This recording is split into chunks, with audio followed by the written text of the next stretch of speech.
आइए दो चार बार बड़े प्रेम से भगवान नाम बोलते हैं और फिर भगवान की मंजुल मंगलमयी चर्चा।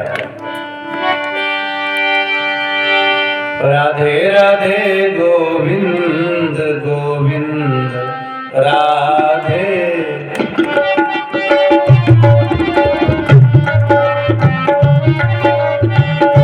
गोविंद राधे गोपाल राधे।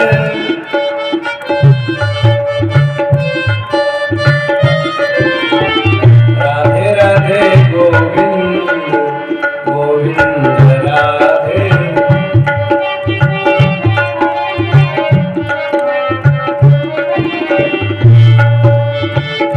गोविंद राधे गोपाल राधे। गोविंद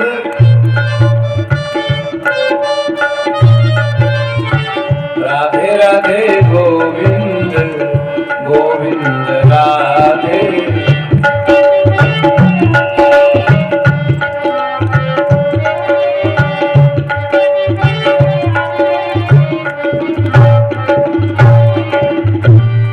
बोलो श्री राघव गोविंद सरकार की।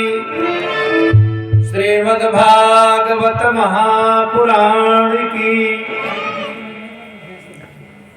बड़े सौभाग्य का विषय है कि हम लोग पुनः श्रीमद् भागवत महापुराण के गायन श्रवण में संलग्न होने जा रहे हैं। और जब भगवान की बड़ी कृपा होती है तो श्रीमद् भागवत जैसे महापुराण के श्रवण में मनुष्य की प्रीति होती है। जैसा कि भगवान वेद व्यास ने कहा है, दुर्लभैव कथा लोके श्रीमद् भागवतोद्भवा कोटि जन्म समुत्थेन पुण्येनैव तुलभ्यते। दुर्लभैव कथा लोकी। इस संसार में भगवान की कथा बड़ी दुर्लभ है। जब करोड़ों जन्मों का पुण्यार्जन होता है तो भगवान की लीला कथा में रुचि होती है। एक दो जन्मों के पूर्ण प्रताप से श्रीमद् भागवत कथा सुनी नहीं जाती। श्री सूत जी महाराज से सौनक जी ने पूछा, महाराज ये समय बड़ा भयावह है। इह घोरे कलो प्रायो जीव चासुरतां गता क्लेशाक्रान्तस्य तस्यैव शोधने किं परायणम्। इस घोर कलिकाल में प्रायः सभी लोग असुर भाव को प्राप्त होगा। इसीलिए प्रत्येक व्यक्ति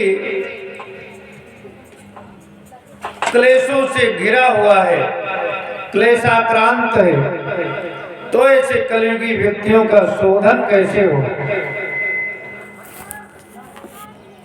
इनका कल्याण कैसे हो, ये बताए। आपने हमें बहुत सी कथाएं सुनाई, पर अब हम कथा नहीं, कथा का मूलभूत जो सार है वो सुनना चाहते हैं। सूताख्याय कथा सारम मम कर्ण रसायन। जो मेरे कानों के लिए रसायन तुल्य हो, ऐसा समस्त शास्त्रों का हम सार सुनना चाहते हैं। और आप हमारे गुरुदेव हो, गुरुदेव की कृपा से जो प्राप्त हो सकता है वह कोई नहीं दे सकता। और वर्णन करते हैं, चिंतामणिर्लोक सुखम सुरद्रोह स्वर्ग संपदम अप्रैक्षति गुरु प्रीतो वैकुंठम योगी दुर्लभम। चिंतामणिर्लोक सुखम, सबसे श्रेष्ठ मणि है चिंतामणि। इको कम करो। और श्रीमद् भागवत की अन्वितार्थ प्रकाशिका टीका में चिंतामणि का अर्थ स्पर्श मणि किया है, पारस पत्थर किया। पर अगर स्पर्श मणि भी मिल जाए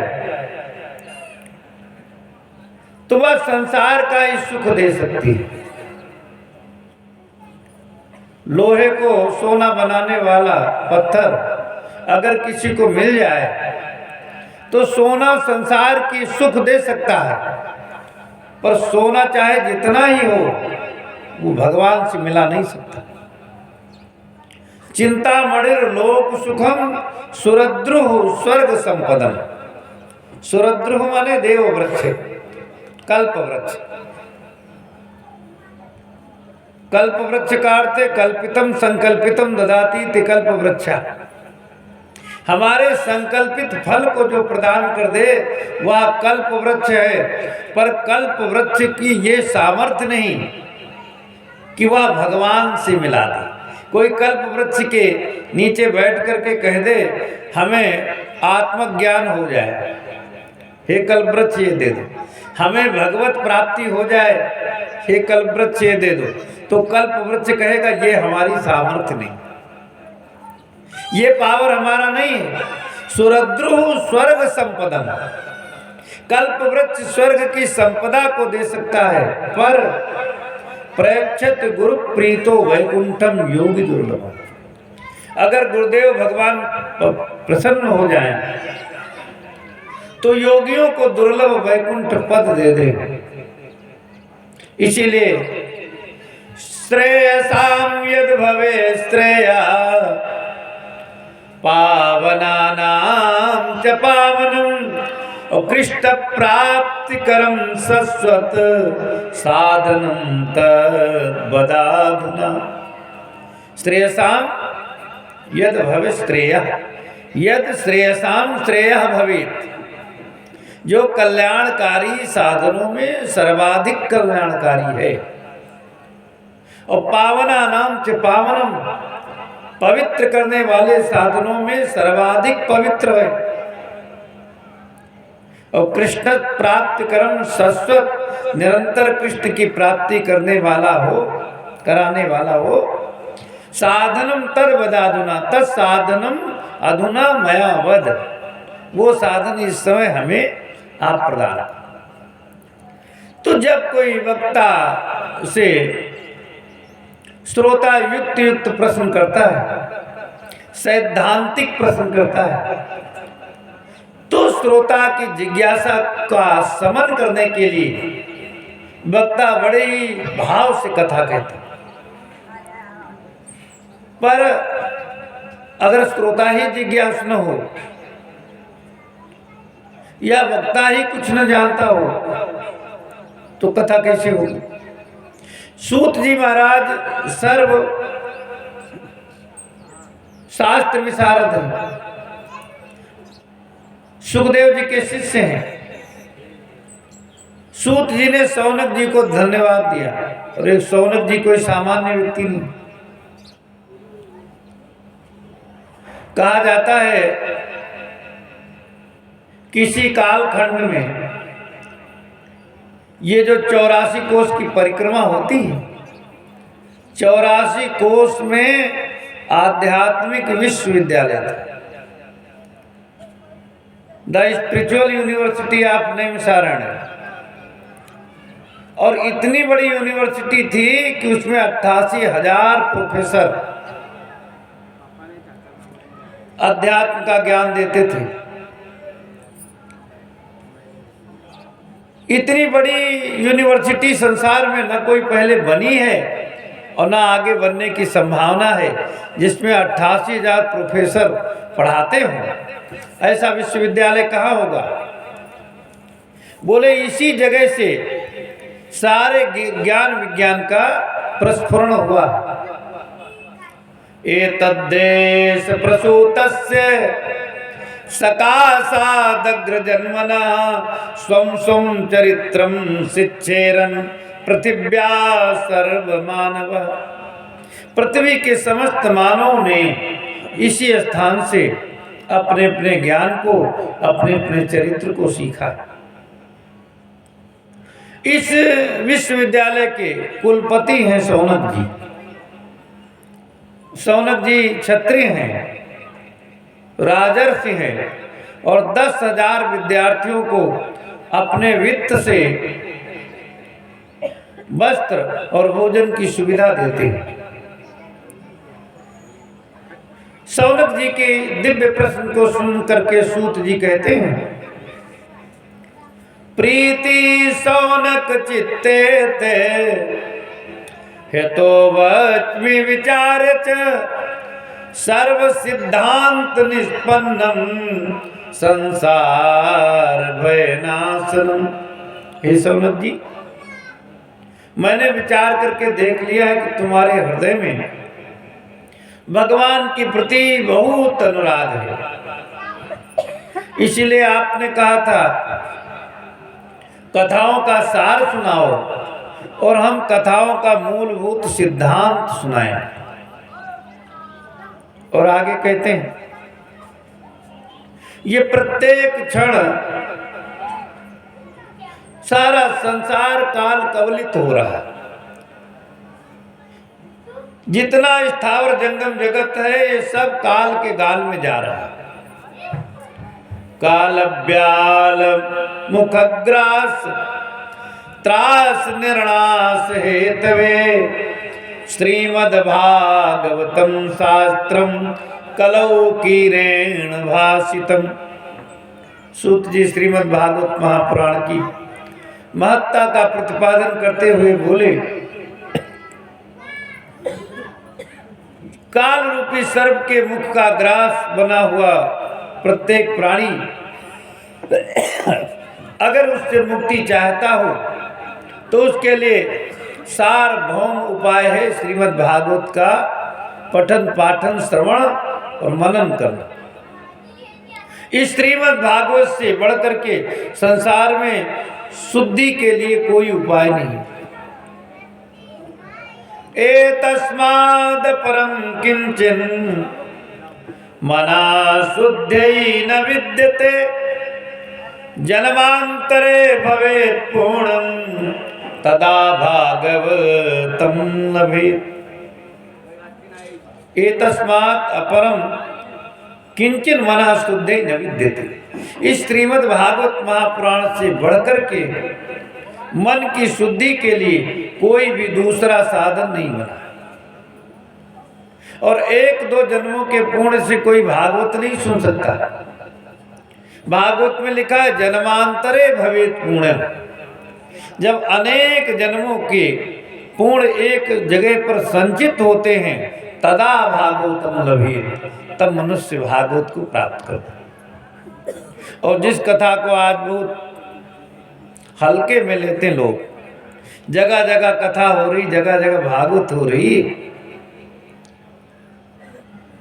पर यही कथा जब जगत जननी जगदम्बा परम्बा भगवती भवभय हारिणी भागीरथी के पावन तट प्रांत में श्री सुखदेव जी महाराज परीक्षित को सुनाने के लिए बैठे तो देवता लोग ललचाने लगे और देवताओं ने कहा, देखो इस परीक्षित का कितना अहोभाग्य है, यह श्रीमद् भागवत का श्रवण करके हम लोगों का भी अतिक्रमण करने जा रहा है। हम लोग तो स्वर्ग तक ही सीमित रहे, पर यह भगवत प्राप्ति के लिए अब योग्य बन गया है, क्योंकि श्रीमद् भागवत सुनने जा रहा है। तो चलो इसी भागवत को हम लोग भी सुन लेते हैं। इसी श्रीमद् भागवत को हम भी सुनेंगे। परिचिते कथां वक्तुं सभायां संस्थिते सुखे तो सुधा कुंभं गृहीत्वैव देवास्तत्र समागमन। परीक्षित जी को कथा सुनाने के लिए जब श्री सुखदेव जी सभा मंडप में बैठे तो देवता लोग अमृत का कलश लेकर के परीक्षित जी के पास में आ गए और सुखदेव जी को नमस्कार किया।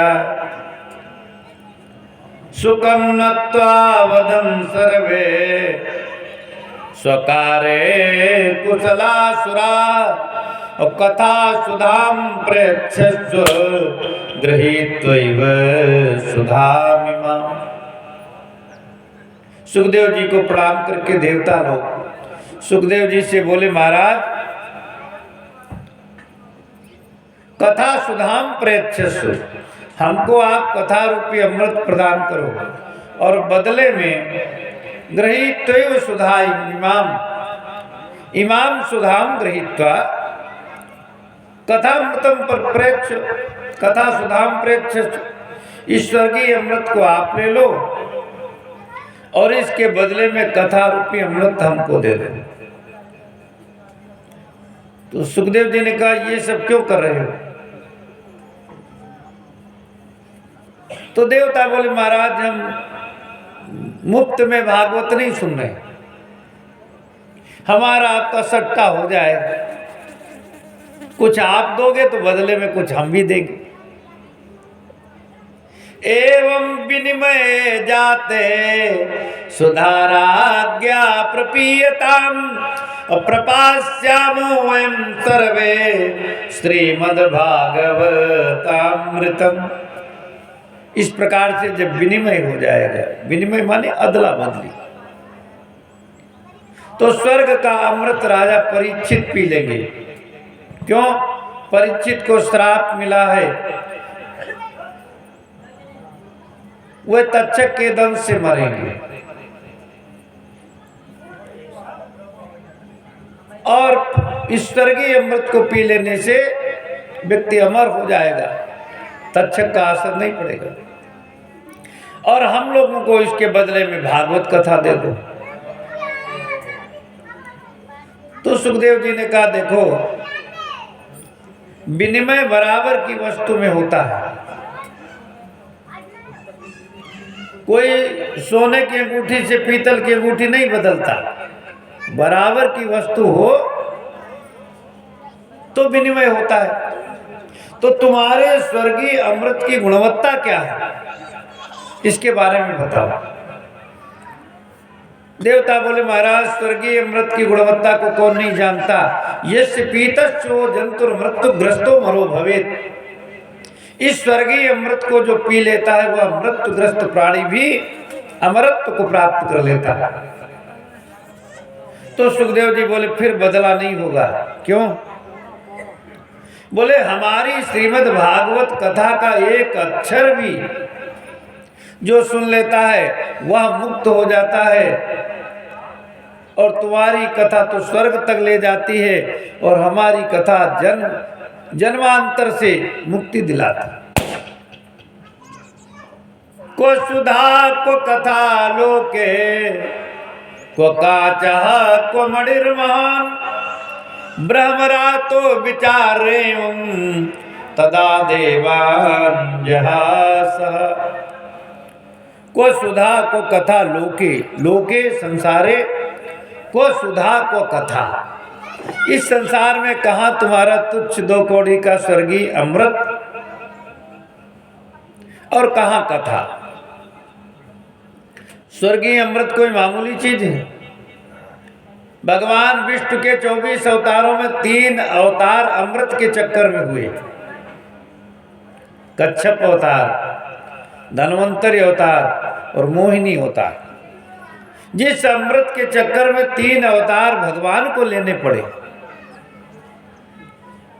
उस अमृत को सुखदेव जी सामान्य बता रहे हैं और कथामृत को श्रेष्ठ बता रहे हैं। क्योंकि कथामृत कलमशापहम है और स्वर्गामृत पुण्यापहम है। स्वर्ग का अमृत पुण्य छीण करता है और कथा रूपी अमृत पाप छीण करता है, इसीलिए कथा रूपी अमृत श्रेष्ठ है। बोले को सुधा को कथा लोके को काचा को मणिर महान ब्रह्मरा तो विचारे तदा देवान जहास।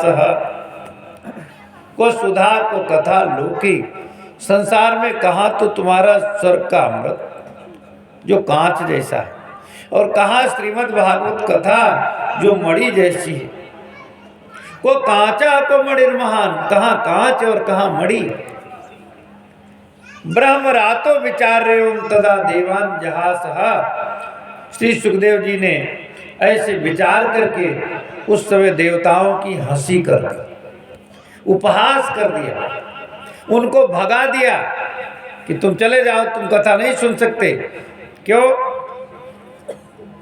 बोले उनका पाप ये था कि श्रीमद् भागवत का मूल्यांकन कर रहे थे स्वर्ग के अमृत से, और श्रीमद् भागवत भगवान का स्वरूप है। तेने वांग्मयी मूर्ति प्रत्यक्षा वर्तते हरे पठनात् श्रवणात् सद्यो वैकुंठ फलदायकम्। तेने वांग्मयी मूर्ति प्रत्यक्षा वर्तते हरे, ये भगवान की प्रत्यक्ष शब्दमयी प्रतिमा है। इसके पढ़ने और सुनने से वैकुंठ मिलता है। और ऐसे श्रीमद् भागवत का मूल्यांकन देवता स्वर्ग के अमृत से कर रहे हैं, तो इसका मतलब है ये भागवत की महिमा से अपरिचित है, ये अनधिकारी हैं, और अनधिकारी को सुनाने से कोई फायदा नहीं। अभक्तांश्च विज्ञाय न ददौ स कथामृतम् श्रीमद् भागवती वार्ता सुराणामपि दुर्लभा। उनको अभक्त जान करके श्रीमद् भागवत की कथा नहीं सुनाई। इस प्रकार से श्रीमद् भागवत की कथा देवताओं के लिए भी दुर्लभ है। जब श्रीमद् भागवत की कथा से परीक्षित जी की मुक्ति हुई तो ब्रह्मा जी परेशान हो गए, विस्मित हो गए। राज्ञो मोक्षम तथा विच पुरा धाता विस्मिता सत्यलोके तुलाम बद्धा तोलयत साधनान्यज। राजा परीक्षित की मुक्ति देख करके पूर्व काल में ब्रह्मा जी मोह को प्राप्त हो गए। उन्होंने कहा ये कौन सी कथा बन गई है जो हमारे बनाए हुए नियमों को तोड़ रही है। ब्रह्मा के बनाए हुए नियम क्या है? ब्रह्मा जी ने कहा जो लोग आग में जल करके मरे, जो लोग जल में डूब कर मरे, जो लोग उद्बंधन करके अर्थात फांसी लगा करके मरे, जो लोग जहर खा करके मरे, और जो लोग सांप के काटने से मरे, वह लोग नरक में जाएं, इनकी अधोगति होती। इसीलिए कभी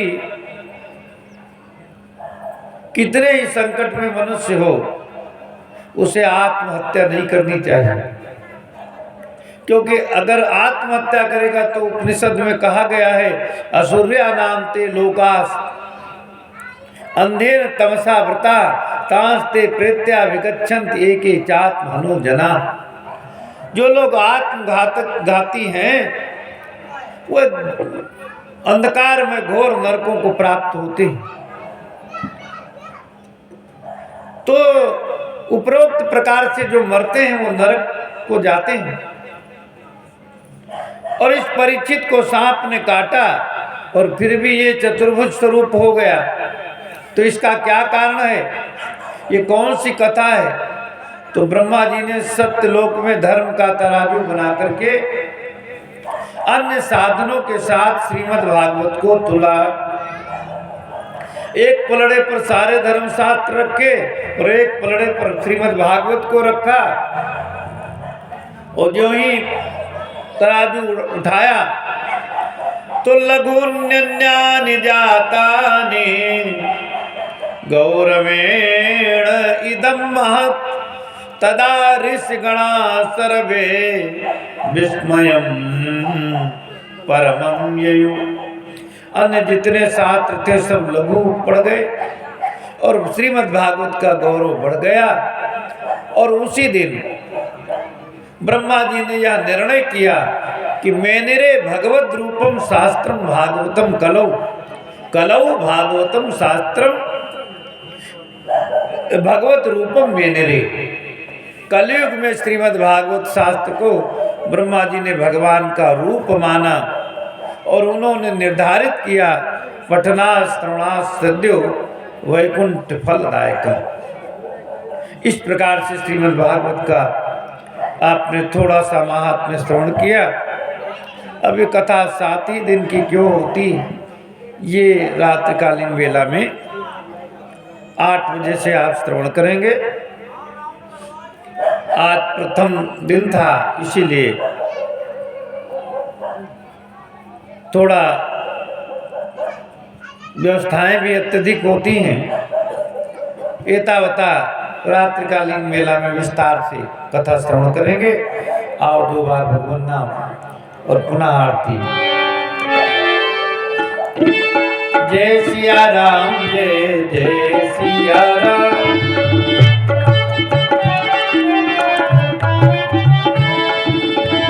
जय सिया राम जय जय सिया राम।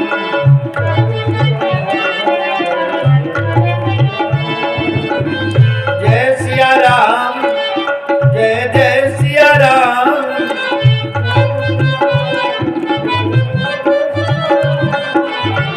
श्री राम जय जय राम।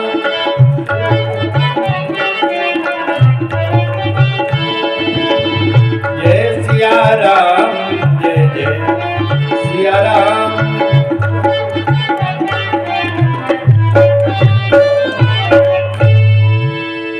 श्री वृंदावन बिहारी लाल की, श्रीमद् भागवत महापुराण की।